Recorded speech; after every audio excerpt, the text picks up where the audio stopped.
On souhaite répondre à cet exercice dans le cadre soit d'un cours où le professeur demande de travailler cet exercice, soit à la maison pour réviser en vue d'une évaluation. Alors, dans les deux cas, c'est la même chose. Il va falloir que je réponde, mais en tenant compte de ce que j'ai appris dans la leçon. La meilleure façon, c'est d'utiliser son cours. Alors bien sûr, si on est très à l'aise, on sait comment on va rédiger ce type d'exercice, et puis sinon, le travail à faire, ça va être de regarder un exercice qui s'en rapproche dans la leçon. Ça va permettre d'apprendre la leçon. Alors c'est la première étape. J'ai une figure, et puis on me demande de prouver que la droite EF est la médiatrice du segment AB. Alors il y a plein de choses. Peut-être que dans un premier temps, il serait intéressant d'avoir au brouillon un schéma codé de cette figure.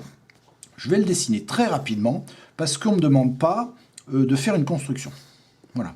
Donc, j'ai un rectangle qui s'appelle A, B, C, D. Il y a des angles droits partout. E, c'est le milieu du segment AB. Voilà. Et puis, F, c'est le milieu du segment DC.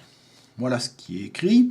Je sais que la droite qui passe par le point E et le point F, qui se prolonge ici, elle est perpendiculaire au segment AB. On veut montrer que la droite EF, c'est la médiatrice du segment AB. Bon, alors d'abord, je vais essayer de repérer dans la leçon, d'abord la bonne leçon, dans mon cahier.